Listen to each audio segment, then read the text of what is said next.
Hello friends, welcome to my channel. எல்லோரும் எப்படி இருக்கீங்க? இந்த விலாக் வந்து பார்த்தீங்கன்னா நவம்பர் 22 அண்ட் 23 2 நாளும் சேர்த்தாப்புல தான் வந்து விலாக் எடுத்து அப்லோட் பண்ணிகிட்ருக்கேன். ஃபோன் கொஞ்சம் ப்ராப்ளமாக இருந்ததால் உடனே அப்லோட் பண்ண முடியாமல் இப்போ கொஞ்சம் லேட்டாக தான் வந்து பார்த்திங்கன்னா அப்லோட் பண்ணிகிட்ருக்கேன். இது வந்து பார்த்திங்கன்னா என்னோடய ஹஸ்பண்ட்க்கு வந்து பார்த்திங்கன்னா நான் வந்து கொடுத்த கிஃப்ட்டு. என்னோடய குட்டி பாப்பா தான் எடுத்துகிட்டு வந்து பிடிங்கிட்டு வந்து அவள் தான் கொடுத்துட்ருக்கா. ஸோ வந்து அவருக்கு ஒரு ஷர்ட் எடுத்தேன். நவம்பர் 23 வந்து பார்த்திங்கன்னா எங்களோட வெட்டிங் ஆனிவர்சரி. ஸோ அதுக்காக தான் நான் வந்து அவருக்கு எடுத்து வச்சுருந்தேன். இங்கே இருந்த பக்கம் நான் இருக்கிற வீட்டிலேருந்து கொஞ்சம் பக்கத்துலேயே வந்து ஒரு சின்ன கடை. அவ்வளோவா கலெக்ஷன்ஸ் இல்லை அங்கே. எனக்கு பிடிக்கல தான், இருந்தாலும் சரி ஒன்று எடுக்கணுமே அப்படின்றதுக்காக வந்து பார்த்திங்கன்னா ஒரு கலர் வந்து எடுத்துகிட்டு வந்தேன். அவர்கிட்ட இல்லாத கலர் தான், ஆனாலும் ரொம்ப பிடிச்சிச்சின்னு சொல்ல முடியாது. ஓகே, எடுத்துகிட்டு வந்தாச்சு. இது வந்து பார்த்திங்கன்னா அவர் எனக்கு கிஃப்ட் பண்ணது. சென்னை சில்க்ஸில் தான் எடுத்திருக்காரு, சென்னையிலே தான். இப்போ ஒரு 2 இயர்ஸாக வந்து பார்த்திங்கன்னா சென்னைக்கு அவர் அடிக்கடி ஆஃபீஸ் ஒர்க்காக வந்து போகிறதால அங்கேருந்தே எடுத்துகிட்டு வந்துடுறாரு எனக்கு சர்ப்ரைஸாக. எனக்கு சேரீயை பார்க்குறதுக்கு முன்னாடி ஃபஸ்ட்டு என்னோடய அளவு ப்ளவுஸ் பார்த்தோன்னே ரொம்ப திருப்தி ஆகிடுச்சு. ஏன்னா கரெக்டான அளவு ப்ளவுஸ் எடுத்துகிட்டு போயிருக்காரு அப்படின்னு சொல்லிட்டு. ஏன்னா ஒவ்வொரு டைமே வந்து பார்த்திங்கன்னா எனக்கு ப்ளவுஸ் பிரச்சனை இருந்துகிட்டே இருக்கும். இந்த மாதம் கொடுத்தா அடுத்த மாதம் வேறு ப்ளவுஸ் கொடுக்குற மாதிரி அவ்வளோ ஒரு ப்ளவுஸ் பிரச்சனை எப்போயுமே எனக்கு கரெக்டாக இருக்காது. ஸோ இப்போ கரெக்டாக ரீசெண்டாக நான் எது தைச்சனோ அந்த ப்ளவுஸை தான் கரெக்டாக எடுத்துகிட்டு போயிருக்காரு. ஸோ இந்த சாரீ அங்கேயே ஸ்டிச் பண்ணி ப்ளவுஸ் வந்து எடுத்துகிட்டு வந்திருக்காரு. ரொம்ப சூப்பராக எனக்கு இருந்தது இந்த சாரீ. ரொம்ப ரொம்ப கலர் எனக்கு வந்து ரொம்ப பிடிச்சது. ஸோ பார்டர் எல்லாமே கலர் வந்து சூப்பராக இருக்குது. எப்பவுமே எனக்கு அவர் வந்து ரொம்ப சூப்பராக தான் வந்து செலக்ட் பண்ணுவார். நான் ஏன் இவ்வளோ டார்க்காக எடுக்கிறீங்க அப்படின்னாலாம் நான் சொல்லுவேன். அதுக்கப்புறம் கட்டினதுக்கப்புறம் பார்த்திங்கன்னா எனக்கு ரொம்ப பிடிச்சிரும். ஸோ எல்லாருமே நல்ல கமெண்ட்டாக கொடுப்பாங்க. ஸோ அப்போ ரொம்ப சூப்பராக செலக்ட் பண்ணியிருக்காரு, நம்ம தான் இப்படி சொல்லிட்டுமே அப்படின்னு சொல்லி ஃபீல் பண்ணுவேன். ஸோ எப்போவுமே அப்படி தான் கரெக்டாக எனக்கு செலக்ட் பண்ணுவார். ஸோ அளவு ப்ளவுஸுமே வந்து கரெக்டாக எடுத்துகிட்டு போயிருக்கிறது தான் எனக்கு ஒரு ப்ளஸ். ஏன்னா வந்து லாஸ்ட்டாக நான் எது வந்து கட்டிட்டு வச்சுருந்தனோ பீரோ திறந்தோடனே எது மேலே கிடைக்குதோ அதை எடுத்துகிட்டு தூக்கிட்டு போயிடுவார். ஸோ கரெக்டாக நான் எது மேலே வச்சுருந்தனோ அந்த ப்ளவுஸ் கரெக்டான ப்ளவுஸ் வச்சுருந்தேன், அதை தான் தூக்கிட்டு போயிருக்காரு. ஸோ அப்படியே வந்து பார்த்திங்கன்னா அவருக்குமே ஒரு ஷர்ட் வந்து கூட எடுத்துகிட்டு வந்திருக்காரு. ஸோ ரொம்ப ஹாப்பி ஆகிடுச்சு. ஏன்னா நான் வந்து கொஞ்சம் டல்லாக கொஞ்சம் திருப்தி இல்லாமல் இருந்தது, ஷர்ட் இப்படி எடுத்து வச்சுருக்குமேன்னு சொல்லி. ஸோ அவரே வந்து பார்த்திங்கன்னா ஒரு ஷர்ட் எடுத்துகிட்டு வந்திருக்காரு. இது வந்து நேரில் வந்து ரொம்பவே நல்லா இருந்தது, லைட் எல்லோ கலர். ஸோ ரொம்ப சூப்பராக இருக்கும் அவருக்கு. இதுதான் எப்பவுமே வந்து பார்த்திங்கன்னா லாஸ்ட் இயரும் வந்து சென்னையிலே தான் வந்து எடுத்துகிட்டு வந்தார். ஒரு க்ரீன் கலர் வந்து சாரீ, அது வந்து கிஃப்டாகவே நல்லா பேக் பண்ணியே எடுத்துகிட்டு வந்தார். ஸோ அதுவுமே எனக்கு ரொம்ப சர்ப்ரைஸாக இருந்தது. ஸோ இந்த வருஷமும் அது போல் தான் பண்ணியிருக்காரு. ரொம்ப ரொம்ப ஹாப்பி ஆகிடுச்சு எனக்கு. எப்பவுமே கூடவே கூட்டிகிட்டு போய் தான் எடுப்பார் கூட இருந்தபோது. இப்போது 2 இயர்ஸ் அடிக்கடி சென்னை போகிறதால ஸோ அங்கேயே எனக்கு வந்து பார்த்திங்கன்னா எடுத்து இது போல் ப்ளவுஸும் ஸ்டிச் பண்ணிவிட்டு வந்துடுறாரு. ஸோ இப்படி தான் அவர் எனக்கு கிஃப்ட் பண்ணிகிட்ருக்காரு. நான் வந்து பொதுவாக வெட்டிங் டே ஆனிவர்சரிக்கெல்லாம் வந்து கொடுக்க மாட்டேன் எதுவுமே. ஜஸ்ட்டு அவரோட பர்த்டேக்கு மட்டும் தவறாமல் வந்து பார்த்திங்கன்னா ட்ரெஸ் எடுத்து பேக் பண்ணி வச்சு கொடுத்துருவேன். ஸோ இந்த டைம் தான் நானும் ஒரு ஷர்ட் எடுத்து வைக்கலாம் அப்படின்னு சொல்லி எடுத்து வச்சு கொடுத்தேன். ஸோ இவ்வளோ தான். அதுக்கப்புறம் வந்து பார்த்திங்கன்னா நைட்டு இருந்த ஒர்க்கெலாம் முடிச்சிடலாம், நாளைக்கு வந்து வெளியே கிளம்புற மாதிரி இருக்கும் அப்படின்னு சொல்லிவிட்டு எல்லாத்தையும் வாஷிங் மிஷின் போட்டதெல்லாம் எடுத்து போட்டுட்டு அதுக்கப்புறம் பாப்பாக்கெல்லாம் சாப்பாடு ஊட்டிட்டு நானும் சாப்பிட்டுட்டு பிள்ளைங்க எல்லோரும் வந்து தூங்க வச்சுட்டு அதுக்கப்புறம் சரி ட்ரெஸ்லாம் மடித்து வச்சிடலாம். நாளைக்கு வந்து பார்த்திங்கன்னா பாப்பாங்களுக்கு ஸ்கூலு. ஸோ லீவும் போட முடியாது, எக்ஸாம் ப்ராக்டிஸ்லாம் போயிட்டுருக்கு. ஸோ அதனால் நைட்டே கொஞ்சம் எல்லாம் ஒர்க்லாம் முடித்து வச்சிடலாம் அப்படின்னு சொல்லிவிட்டு துணியெல்லாம் வந்து பார்த்திங்கன்னா மடிக்க வைக்க ஆரம்பிச்சிட்டேன். குட்டீஸே வந்து பார்த்திங்கன்னா கொஞ்சம் ஒர்க்கெல்லாம் செய்வாங்க. ஸோ இப்போ காலையில் ஸ்கூலுன்றதால் நானே வந்து தூங்க சொல்லிவிட்டு அதுக்கப்புறம் எல்லாம் நம்மளே பண்ணிக்கலாம் அப்படின்னு சொல்லிவிட்டு ஒவ்வொன்றா வந்து பண்ணிகிட்ருக்கேன். இன்னும் வெஜிடபிள்ஸ்லாம் வாங்கிட்டு வந்தது. ஸோ அதெல்லாம் எடுத்து வச்சுட்டு கொத்தமல்லி மட்டும்தான் க்ளீன் பண்ண வேண்டியது இருக்குது. ஸோ அதுவுமே பண்ணிடணும் அப்படின்னு சொல்லிவிட்டு எல்லாம் வந்து பண்ணிகிட்ருக்கோம் ஒவ்வொன்றா.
ஸோ இது வந்து பார்த்திங்கன்னா சாட்டர்டே நவம்பர் 23 மார்னிங்கே வந்து என்னால் எடுக்க முடியல. ஏன்னா பாப்பாங்களுக்கு ஸ்கூல் இருந்ததால் அவங்களுக்கு எல்லாம் வந்து ரெடி பண்ணி அனுப்பிச்சிட்டு அதுக்கப்புறம் தான் இருந்த க்ளீனிங் ஒர்க் எல்லாமே வாஷ் பண்ணிவிட்டு பாத்திரம் எல்லாம் கிச்சன்லாம் க்ளீன் பண்ணிவிட்டு எல்லா ஒர்க்கும் முடிச்சுட்டு தான் நான் வந்து ஸ்டார்ட் பண்ணேன்.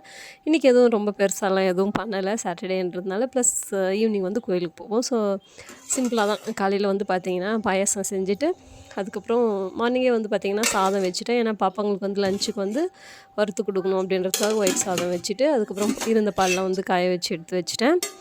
இன்றைக்கி வந்து பார்த்திங்கன்னா சிம்பிளாக வந்து பருப்பு வடை செஞ்சேன். அதுக்கப்புறம் கீரை குழம்பு நேற்று வச்ச கீரை குழம்பே இருக்குது. ஸோ மதியம் லஞ்சுக்கு தான் இது வச்சுக்கணும். கடலைப்பருப்பு வந்து வடை செஞ்சேன், அவ்வளோதான். மார்னிங் வந்து பார்த்திங்கன்னா இட்லியும் பாசிப்பருப்பு சாம்பார் வச்சேன். ஸோ குட்டி பாப்பாவுக்கு ஒரு இட்லி எடுத்து வச்சுட்ருக்கேன். மீதி எல்லாருமே சாப்பிட்டாச்சு. அதுக்கப்புறம் வந்து பார்த்திங்கன்னா லஞ்சுக்கு வந்து அவங்களுக்கு புளி சாதம் வறுத்து கொடுத்து விட்டேன். இவ்வளோ தான். ஸோ சிம்பிளாக ஈவினிங் எப்படியும் வந்து பாப்பாங்க வந்ததுக்கப்புறம் ரெடி ஆகிட்டு நம்ம கோயிலுக்கு போயிட்டு அப்படியே ஹோட்டலுக்கு போயிட்டு வந்துடுவோம். ஸோ இதுதான் நாங்கள் எப்பவுமே ரெகுலராக பண்ணுற ஒர்க்கு. அதுக்கப்புறம் வீடெல்லாம் க்ளீன் பண்ணிவிட்டு வெளியெல்லாம் வாஷ் பண்ணிவிட்டு குட்டிஸாக ஒரு கோலத்தை போட்டுட்டு இருந்த துணியெல்லாம் வாஷிங் மிஷின் போட்டு எடுத்து காய போட்டுட்டேன். ஸோ எல்லா ஒர்க்குமே ஆல்மோஸ்ட் வந்து முடிஞ்சது. அதுக்கப்புறம் வந்து பார்த்திங்கன்னா நான் மருதாணி கேட்டிருந்தேன் ரொம்ப ஆசையாக. ஸோ பக்கத்தில் வந்து கிடச்சிதுன்னு சொல்லி எடுத்துகிட்டு வந்து கொடுத்துருக்காரு. ஸோ எப்போ வாஷ் பண்ணி ரெடி ஆகி கிளம்புறதுன்னு தெரியல. ஸோ முடிஞ்ச வரைக்கும் கொஞ்சம் நேரம் வச்சுட்டு கூட வாஷ் பண்ணிடலாம் எடுத்துகிட்டு வந்ததுக்காக அப்படின்னு சொல்லிட்டு அரைச்சி வந்து பார்த்திங்கன்னா 2 கைக்குமே மாற்றி வச்சுக்கிட்டு கொஞ்ச நேரத்தில் வந்து பார்த்திங்கன்னா வாஷ் பண்ணிட்டேன் பாருங்கள். அதனால் லைட்டாக தான் இருக்குது. ஸோ அதுக்கப்புறமே வந்து ஈவினிங் வந்து ரெடி ஆகிட்டோம். பாப்பாங்களும் வந்துட்டு எல்லோரும் அவங்களையும் ரெடி பண்ணிவிட்டு ஸோ கோயில் கிளம்புற பிளான். இங்கே வந்து நாங்கள் எப்போவுமே ஒசூரில் தான் வந்து கோயிலுக்கு போவோம். முருகர் கோயிலுக்கு போவோம். அப்புறம் தட்சிண திருப்பதின்ட்டு ஒசூரில் ஒரு கோயில் இருக்குது. அப்புறம் மலை மேலே ஒரு கோயில். ஸோ இந்த 3 கோயிலுக்கு தான் மாற்றி போவோம். இன்றைக்கி வந்து பார்த்திங்கன்னா முருகர் கோயிலுக்கு போகலாம் அப்படின்னு சொல்லிட்டு ஒரு பிளானு. ஸோ வீட்டில் பூஜை பண்ணிவிட்டு முருகர் கோயிலுக்கு வந்து போயாச்சு. ஸோ என்னோடய ஃபோன் இஷ்யூன்றதுனால வந்து பார்த்திங்கன்னா வீட்டில் அப்பப்போ சார்ஜ் போட்டு தான் வந்து எடுத்துகிட்டு இருந்தேன். ஸோ கோயிலில் அவ்வளோ நிறையா வந்து எடுக்க முடியல. ஹோட்டல் வந்து எதுவும் நிறைய கவர் பண்ண முடியல, கொஞ்சம் தான் எடுத்தேன். ஸோ கோயிலுக்கெலாம் ஹோட்டல் போயிட்டு வீட்டுக்கு வந்ததுக்கப்புறம் திரும்பவும் ஃபோன் சார்ஜ் போட்டு தான் வந்து நான் எடுத்துகிட்ருக்கேன். நாங்கள் வீட்டுக்கு வந்ததுக்கப்புறம் பார்த்தீங்கன்னா என்னோடய பெரிய பாப்பா சின்ன பாப்பா 2 பேரும் வந்து எங்களுக்கு கொடுத்த கிஃப்ட் இது கார்டு. ஸோ க்ரீட்டிங் கார்டு போல் வந்து ரெடி பண்ணியிருக்கா சூப்பராக சின்ன பாப்பா அரிணி. ஸோ அவள் வந்து நிறைய இந்த மாதிரி சென்டென்ஸ்லாம் எழுதி கொடுத்துருந்தா ரொம்ப சிரிப்பாக வந்துச்சு. எனக்கும் அவருக்கும் ரொம்ப பிடிச்சிருந்தது. நல்லா அழகாக ஒரிஜினல் கார்டு மாதிரியே டிசைன்லாம் பண்ணி இருந்த A4 ஷீட் கலர் பேப்பர்ஸை வச்சு அவங்க இந்த அளவுக்கு பண்ணியிருக்காங்கன்னு சொல்லி ரொம்ப ஹாப்பி ஆகிடுச்சு. அதுவும் இந்த பேப்பர் வந்து பார்த்திங்கன்னா ஹார்ட் ஷேப்பில் 3 லேயராக வந்து பண்ணியிருக்கா. ஸ்கை ப்ளூ ஒயிட் பேப்பர், அதுக்கு திருப்பவும் ஸ்கை ப்ளூ வச்சு அப்புறம் நிறைய பேரண்ட்ஸ்க்கு வந்து என்ன அப்படின்ற மாதிரியெல்லாம் எழுதி ஐ லவ் யூ அம்மா அப்பா ஸோ எல்லாம் நிறைய எழுதி வச்சுருக்காங்க.